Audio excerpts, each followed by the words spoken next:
nasa Diyos ang kalagayan niya, bakit di niya alam na hinawakan siya ng isang babae? Who touched me? Alam niyo po yun. Ba't di niya alam? Nalaman niya na lang later on. Masyado eh. Ito na, Hindi, sumagot malapit na. tayo. Magandang araw po sa inyong lahat. Ako po si Sir JR ng Usap-Usap University and it's really nice to be back pagkatapos po ng isang napakalaki po na event po na nadaluhan po natin. Tayo po ay isa sa mga swerte po na naging participant ng kauna-unahang ICC Influencers and Content Creators Summit Philippines. Ito po ay event na nangyari po sa SMX Convention dito po sa SM City Clark at nakasama ko po yung mga content creators, mga TikTok influencers, Facebook influencers po na mula po sa Pampanga and Central Luzon area. It was my great honor and maraming salamat po sa mga dumalo, sa mga nakipicture sa atin, nakiselfie sa atin. Maraming salamat po. Parte po ng ating advokasya sa Usap-Usap University ang paglalagay ng mga informative na mga content, ng mga religious debates, mga diskusyon at yan po ang ating binibigyan ng komentaryo at dahil nga po dyan tayo ay nakapag-join ng mga event po na kung saan napabilang po tayo at nakapag-share po tayo ng mga tips natin personally sa atin pong YouTube and content creation journey. So it is really my privilege na makasali po sa naturang event. But anyway, kung ikaw po ay baguhan, welcome po sa atin pong palabas. Ang atin pong palabas ay katulad na nasabi ko, we discuss a lot about religion, we discuss a lot about politics, society, at iba pa. At kung ikaw naman ay aking returning subscriber or returning viewer, isa ka sa 67,000 na subscribers ng Usap-Usap University at yung views mo, yung pagpapanood mo ng ating palabas, isa yan out of 1.6 million views na natatanggap po natin kada buwan. Kaya maraming salamat po for making Usap-Usap University a successful channel. So sa ating episode ngayon, ito po ay special dahil ito ay isang episode ng Itanong Mo Kay Soriano at ito ay rare na Itanong Mo Kay Soriano episode. So excited na po ako. Sa kaunting background po sa paghihimay, sa pag-aanalisa ng debate na ito, ako po ay dating university debater mula po sa Mindanao State University sa Iligan sa loob po ng 3 taon. Ako rin po ay nagdebate sa ABS-CBN News Channel, kalaban ko po Lasal at FEU at ako rin na isang miyembro ng International Public Speaking Organization, ang Toastmasters International. So ano pang hinihintay natin? Samahan niyo po akong panoorin ang Itanong Mo Kay Soriano episode na ito, rare episode. So let's go! Itanong Mo Kay Soriano. Isa ho ako sa nagiging tagahanga nyo. Dahil sa dinami-dami ng pinasok kong mga reliyon sa buong mundo, sa Pilipinas lang. Halos naman lahat ng reliyon sa buong mundo nasa Pilipinas eh. Tama po yun. Totoo. At ang pinakahuli ko pong nilabasan na yung Seventh-day Adventist. Aha. Catholic po ako na pinanganak na hindi ko alam na Catholic pala ako. Sa Kristano. At wala akong natagpuang malalim ang paliwanag tungkol sa tunay na katotohanan.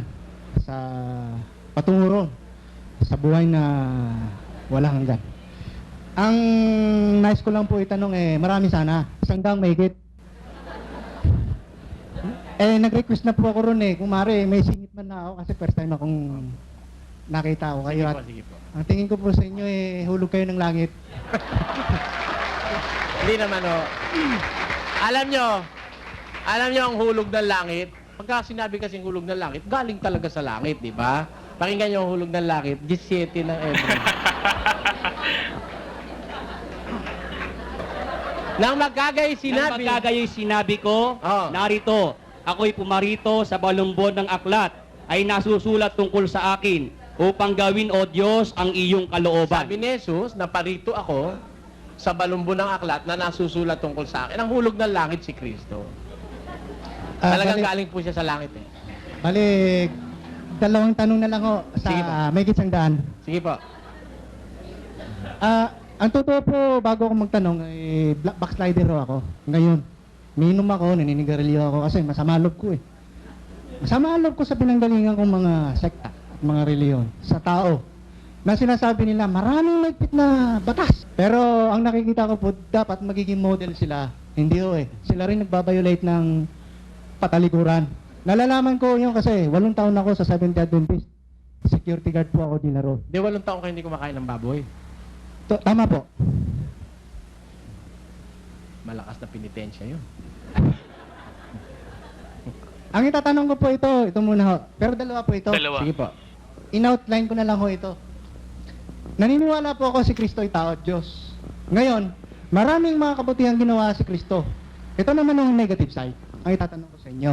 Kung itong ginawa ni Kristo ay nasa kalagayang Diyos siya o nasa kalagayang tao siya. Ito ho. Kung naroon ang pagka-Diyos niya, bakit kinakailangan pa siya mag-aral ng Biblia o scriptures ng 40 days, 40 nights na sa harap ni Satanas? Pangalawa, kung naroon ang Diyos sa kanyang pagkatao, bakit ginawa yung 12 tapayan ng alak na galing sa tubig na tuloy, na-encourage, Water from manginginom wine. tuloy, ang maging mga tao roon dahil naghanap ng masarap na alak. Para bang In-encourage niya. naloko ng Panginoong Hesus ang tao. Mawalang galang na po sa Panginoon natin, ano.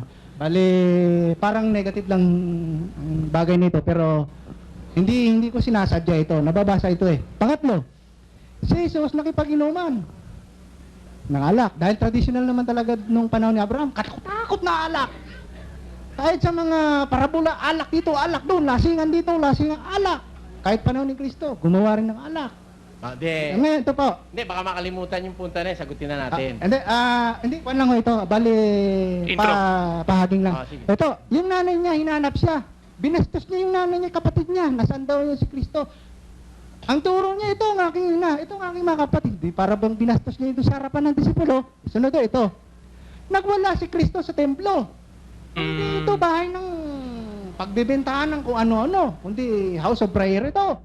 Nag-amok, binalibag ang lahat ng mga misa. Eh di, hindi ba pwedeng sa democratic na pamamaraan ng kausapin ng mga elders o mga pariseo saducees? Ngayon, sunod ito. Kung nasa Diyos ang kalagayan niya, bakit di niya alam na hinawakan siya ng isang babae? Who touched me? Alam niyo po yon. Ba't di niya alam? Nalaman niya na lang later on. Masyado eh. Ito na, Hindi, sumagot malapit na. tayo. Hindi, sabi mo kasi kanina kasi dalawa lang eh. Eh, Hindi. marami na yung makakalimutan na ng tao yun. Ano? Hindi, kahit na Ang hindi niya maiiwan kasi sa isip ng tao niyan, pagdudude. Kaya gusto ko, sagutin na natin as Point by point. Pagkasabi mo, sagutin natin. Ako lang ho ito, bale, kahit hindi nasagutin ko lahat, ang tinatanong ko lang Hindi, alam mo, hindi ako papayag, magkahiwa-hiwalay tayo, na may maiiwang bitin sa isip ng tao, especially pag ang karangalan ni Kristo ang nakasalalay. Tama. Hindi ako papayag nun. Makes sense. Kaya ipagpaumanhin mo sa akin, tinan mo may humipo. Ano? Sino ang humipo sa akin? Sabi mo, hindi niya alam. Alam niya nga eh. later on nalaman niya. Hindi, alam niya. Alam Pero, niyang may humipo. Sino ang humipo sa akin, sabi niya. Hindi naman ang ibig sabihin May kung naghipo sinabi ba ko sa akin? sino humipo sa akin, hindi ko na alam. Ano? Parang sabi ng Diyos, Adan, asan ka? Ibig sabihin, hindi alam ng Diyos kung asan si Adan, nakatago sa pagitan ng mga kahoy. Alam mo, nag-i-encourage lang ang Diyos na mag-volunteer ka ng katapatan. Ayon. Nag-i-encourage ang Diyos. Pag nagtatanong ang Diyos, He's not asking because He is innocent of what had happened or transpired. Kundi, kaya siya nagtatanong, pinaaamin niya yung gustong umamin at magtapat. Sino humipo sa akin? Hindi ibig sabihin, hindi alam ni Kristo kung sino humipo sa kanya. Ang totoo nga yung kabila ng langit at lupa, alam niya kung ano nangyayari. Yung pa naman nang hipo sa kanya, hindi niya alam. Yung pa naman, kay layo-layo alam na Yung pa naman, hinipo na siya, hindi pa alam. Naghihingi lang siya ng volunteer answer na, sino humipo sa akin? May naramdaman akong bisang nawala sa akin, sabi niya. Hininga niya lang ng maging volunteer. Tapos, yung sinabi mo, nakipag-inuman siya, walang talata nun. Walang talata nun si Kristo nakipag-inuman. Paratang ng mga Hudyo yon na siya raw ay mahilig uminom at basahin natin. Pakinggan niyo, Naparito ang anak ng tao na kumakain at umiinom na sinasabi nila, narito ang isang matakaw na tao at isang manginginom ng alak. Kita mo? Sabi nila yon nung mga kaaway niya. Pero ang sabi niya, naparito ang anak ng tao, kumakain at umiinom. Ano iniinom? Natural tubig. Siyempre, pag kumakain ka, sino naman ang kumakain ng iniinom ay alak? Pag alak, namumulutan lang, hindi kumakain. Pero pag kumakain ka, ang kasunod ng tubig. Sabi ng mga taong naninira sa kanya, ito ikaw, manginginom. Lasenggo, ibig sabihin. Tanong ko, si Kristo ba umiinom ng alak na nakakalaseng? Umiinom ba siya ng alak na nakakalaseng? Masama, madidispresyo naman yung kinikilala kong Panginoon. Hindi ako papayag nun. Pakinggan niyo. Sapagkat Siya'y siya magiging dakila sa paningin ng Panginoon at hindi siya iinom ng alak ni ng matapang na inumin. tingnan si San Juan, ang sabi sa hula, magiging dakila siya sa paningin ng Panginoon at hindi siya iinom ng alak ni ng matapang na inumin. Si San Juan, ano? Sino bang mas dakila? Si Juan o si Kristo? Mas dakila si Kristo. Kung si Juan, para maging dakila, hindi iinom ng alak, si Kristo hindi uminom ng alak. Saan ka makakabasa si Kristo? Uminom ng alak na nakakalasing. Ngayon, dalawang klase po ang alak. Isang bagong alak na hindi nakakalasing at isang lumang alak na fermented liquor. Fermented because it had undergone the process of fermentation. And fermentation is a process of decay. At kung yun process of decay, ang tawag doon, intoxicating liquor. Nakakalason. Yun ang nakakalasing. Walang pruweba sa Biblia na si Kristo, uminom ng alak na nakakalasing. Kung uminuman siya ng katas ng ubas, hindi pa alak na nakakalasing yon. At ang katunayan, nung gumawa siya ng alak, 6 na tapayang malalaki. Ano? Gumawa siya. Binigay. Inuman yung mga tao. Pumunta ngayon yung yung kapitan, yung ang tawag doon, yung kumbaga siya ang committee de pistejos Host? Pumunta. Saan ang galing itong alak na to? Ang lahat ng ibang mga tao kung maghanda, inuuna muna yung masarap na alak. At pagka ang tao'y nakainom na't lasing na, saka isusunod yung masamang alak. Pero ito ikang alak na to, hanggang ngayon masarap ang alak mo.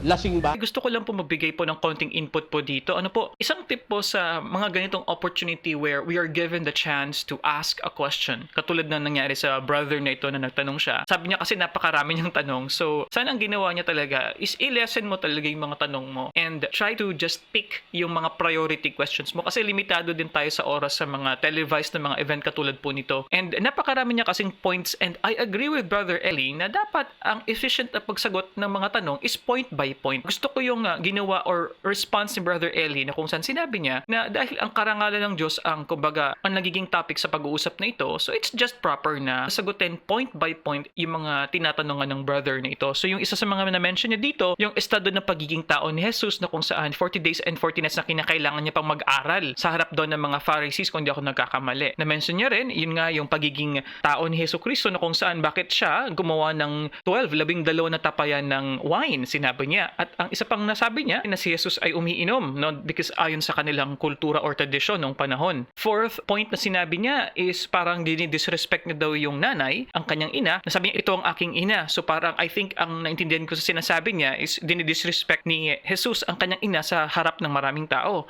At ang panglimang punto na nasabi niya rin na nagwala si Jesus sa house of prayer. Yun ang sinabi niya na pwede naman daw ipadaan sa diplomasiya. At ito na nga, yung pang-anim naman na nasabi niya, hindi niya daw alam, dapat kung Diyos siya, dapat alam niya kung sino daw yung kumipo sa kanya, who touched him. Very interesting points of questions. Ako wala akong nakikitang mali naman, pero yun nga, sang-ayon naman ako kay Brother Eli na point by point na lang yung pagsagot para hindi makalimutan and to not cast a doubt on the nature of Jesus Christ being a human and being a God.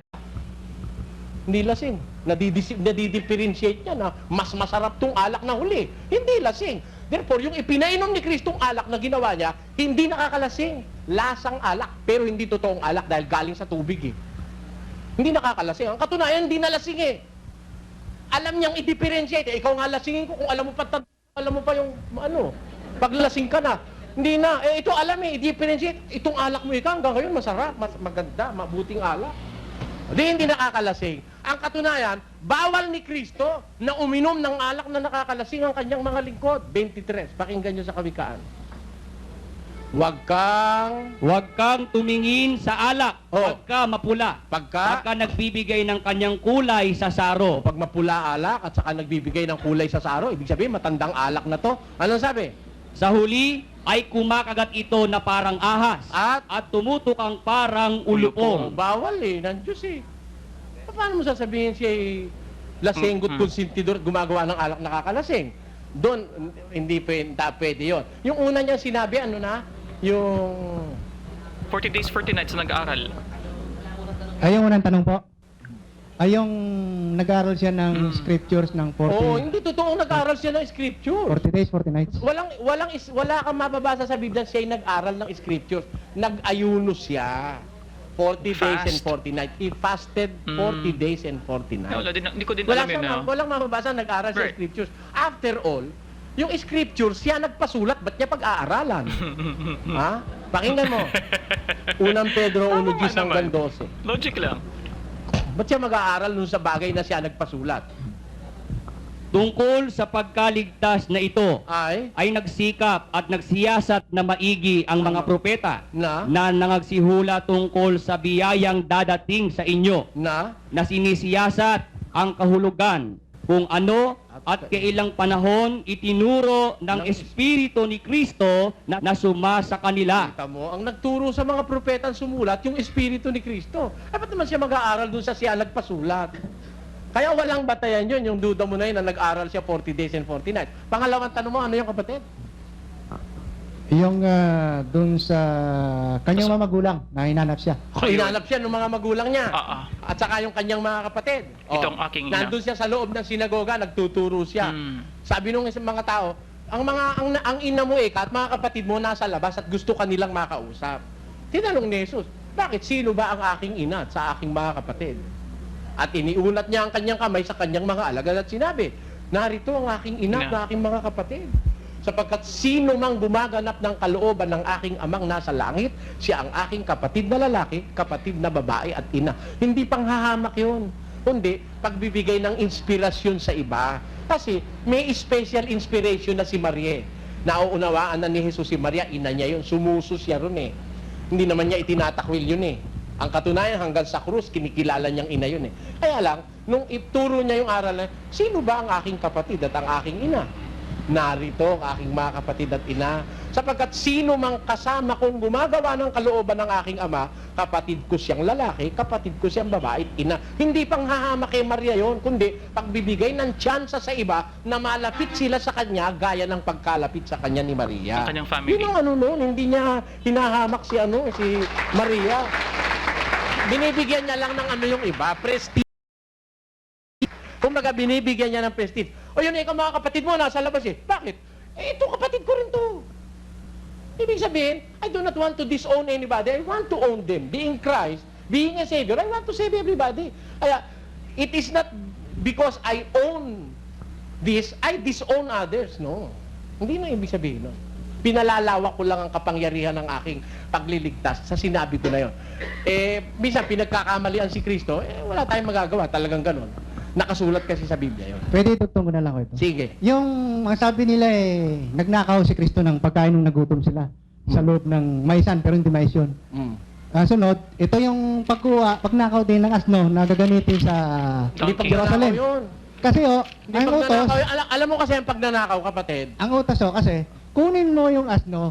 Ngayon, kapag nagtanong, ibig sabihin, hindi pa alam. Kung mahuli siya, edi sabihin, nahiramin lang, ibabalik mamaya. alam mo, Dinakaw no? yun, Ang pagnanakaw kasi, kung kailan mahuli, siya lang oo, malaman. oo, alam ko na yun eh. Pero sinasabi ko sa'yo, ang pagnanakaw kasi, pagkuha ng hindi mo pag-aari. Si Kristo bilang may-ari ng lahat ng bagay, pati buhay mo pwede niyang kunin eh. Sabihin, ninakaw niya. Hindi, may-ari lahat ng bagay. Siya may-ari lahat ng bagay. Sabi ng Biblia eh. 1:15 ng Kolosas.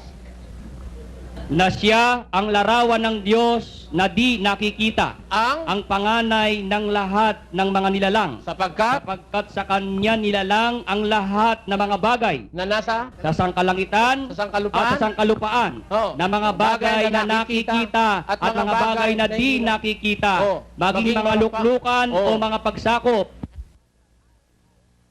mga bagay ay nilalang sa pamamagitan niya at ukol sa kanya. Kita mo, kanya yun eh. Kaya papasok siya sa Jerusalem para matupad yung hula, yung triumphant entry niya sa Jerusalem. Wala kung sasakyan. Alam mo kasi, yung hari, kakaugalian na noon, ang hari sumasakay sa isang sasakyang asno. Ngayon, merong isang espesyal na asno na hindi pa nasasakyan ng kahit na sino. And that was prepared for him. Panginoon, kukuha ka namin ng sasakyan. Sige, pumunta kayo dun sa bayan. May makikita kayong isang asnong nakatali. Kunin nyo. Ngayon, kung kukunin nyo na, nakita ng may-ari na kinukuha nyo, bakit ka tatanungin? Sabihin nyo, kinakailangan ng Panginoon. Di kinuha. Nagnakaw ba yung kanya yun eh? Pati nga yung may-ari ng asno, kanya rin eh. Paano yan nakawin yun? Panginoon ang... Hindi pagnanakaw yun. Yung tungkol po kay Pedro, bakit di na lang pangaralan si Pedro? Bakit sinigawan pa ni Kristo na Satanas? At ang panghuli Ah. ay Alam mo, hindi niya sinigawan si Pedro. Lumingon siya. Sabi niya, lumayo ka sa likod ko, Satanas. Alam mo kasi, nung oras na yon sinasakyan ng demonyo si Pedro. Hindi naman niya tiniis mo si Pedro eh. Si Satanas nire-rebuke niya dahil yung si Satanas kahit sa'yo, kahit sa akin pumupunta yon. O, di ba?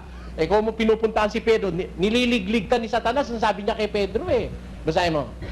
Sa panahon na yon, ginagawa ni Satanas, mag-worry si Pedro eh, na hindi dapat niya ipag-worry. Kaya, lumingon siya, lumagay ka sa likuran ko, Satanas. Bakit? Simon, Simon, Oh. narito, hiningi ka ni Satanas Oh, ano hiningi ka ni Satanas Oh. upang ikaw ay madiglig niyang gaya ng trigo. Kita mo, nililiglig ka sa lukuyan ni Satanas si Pedro. Kaya, sinabihan niya, Satanas, lumagay ka sa likod ko. Ano ibig sabihin? Si Pedro ba yung Satanas? Hindi. Iisa lang naman ang Satanas eh. 12:9. At inihagis ang malaking dragon, Oh. ang matandang ahas, ang tinatawag na Diablo at Satanas, Oh. Okay. ang dumadaya. Okay, before that, I remember yung sa Apocalypse na ito, nasitas, ano po, kung maalala nyo po, isa po ito sa mga na-discuss din po natin sa ating previous po na video reaction. Wow! So, ganun nga, yung pagkaka-describe kay Satanas bilang isang matandang ahas at saka isang malaking dragon, di ba po? So, it's just nice to see yung mga cross-references po na ginagawa ni Brother Eli. Sa buong sanglibutan. Ayun, yun ang Satanas, yung dumadaya sa buong sanlibutan. Hindi naman lang dadaya si Pedro. Pati nga siya, nadaya pa nung una eh. Kaya, iba yun si Satanas, iba si Pedro. Itong panghuli na lang ho. Yung pinako siya sa krus. Oh. Si Kristo sinisi yung ama. Bakit mo ako pinabayaan? Nangangahulugan What have ba you na? forsaken me? Pagsisi yun. Wala silang pag-uusap na dalawa at Hindi, nag-aaway. wala eh. Nag-aaway silang dalawa. Hindi. Ba't niya sisisihin ng ama? Ganito yun, kapatid, ano? Ganito yon. Nung siya'y nakapako sa krus, nung oras nakapako siya, mamamatay na siya. Hindi na siya yon. Hindi na siya yon. He is representing the totality of mankind because he is in the act of redeeming mankind. He was the ransom for our sins. Di ba? Ano ba kahulugan ng ransom? Tantubos. Kaya, he is there in our stead. In our place. Kaya, nung oras na yon, siya inilagay na bilang makasalanan. Bagaman wala siyang kasalanan, itinuring siyang makasalanan. Yung matuwid, sabi ng Diyos. Ang matuwid, hindi ko pababayaan, sabi niya. Nung oras na yun, hindi siya matuwid. Naka-impute sa kanya lahat ng kasalanan ng tao. Kaya kailangan siyang pabayaan ng Diyos nung oras na yun. Medyo malalim yun. Biblia ang sasagot. Itanong mo kay Soriano. Oh. Bitin! Bitin yung video natin mga ka-U3. Pero yun nga, ito ay isang rare na video actually. At ang nag-send po sa atin ito ay si kapatid na Clark, na isa po sa mga loyal po natin na viewers. At nag-provide din po sa atin ng rare din po na video. Kung maalala nyo po nung nakaraan na meron tayong debate sa Pampanga na marami po sa inyo ay hindi pa nakakapanood. So ito rin po ay galing din po kay Brother Clark. Kaya thank you po Brother Clark sa inyong pagbigay sa atin at pag-supply sa atin ng video na ito. Pero yun nga, bitin eh. Napakaganda ng diskusyon. I feel na yung buhay ni Jesucristo nga, and this links with my question on God's humanity. No, sa ating past na video reactions, if you remember, sabi ko nga na if I would have a chance to ask Brother Eli sana on some questions about the Bible, isa nito malamang sa aking mga tanong, yung pagiging human ni Jesus Christ. Gusto kong maintindihan kasi kailangan natin ng catharsis, kailangan natin ng kumbaga relatability. And sa pagiging tao ni Jesucristo, it shows us our humanity. And gusto kong malaman yung pagiging human, yung emosyon niya, yung galit, yung ability for any other thing, like does he have any physical or sexual desire? Lahat po ng yun, ng pagiging tao na meron po tayo, gusto ko ding malaman sa pagiging tao ni Jesucristo. But anyway, gusto ko yung paraan ng pagsagot syempre ni Brother Eli, very direct, pero bitin talaga, sayang. Especially sa last part, yung Father, why have you forsaken me? Yung nasa krus na siya. What is good about this segment is it gives us an idea on how ready Brother Eli is in answering all of the questions. Kasi sa totoo lamang po, hindi po madali na i-subject mo yung sarili mo sa isang instant, spontaneous na pagtatanong at kinakailangan mong sagutin yan, tapos may TV pa. It's not easy. Napakahirap pong gawin yan. And talagang kinakailangan mo dyan ng enough na wisdom, enough na knowledge, and of course with the good support of yung mga readers, katulad nga nung, I think si Brother Willie pa yata yung reader dito sa episode na ito. So it's very, very important important na kailangan handa ang lahat sa any kind of question. Kumbaga sa English, ang tawag namin dito, hodgepodge. Everything under the sun pwedeng itanong, no? And as always, this is really impressive and I have not seen any other preacher na ganito ang ginawa. Siguro meron, hindi ko lang sigurado ano po, pero it's very rare for a person to do this. Bihirang-bihira sa buong mundo ang mga grupo ng tao na kayang sagutin ng kahit anumang tanong na gusto mong itanong. Well, it is good na point-by-point question and answer. Minsan din kasi napakaganda kung medyo mahaba yung diskusyon para mas maintindihan pa natin.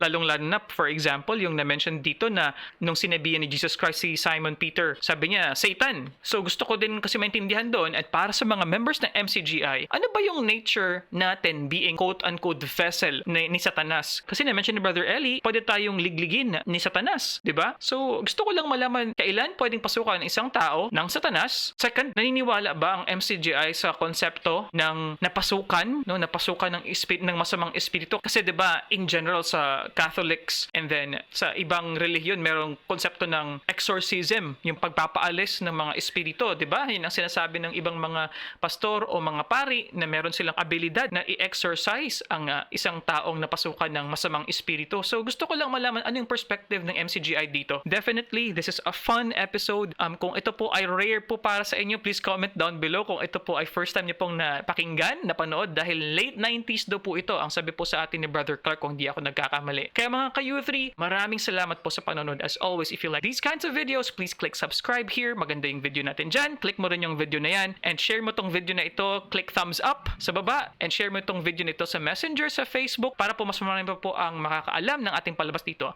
I'll see you guys next time. Peace. Bye-bye.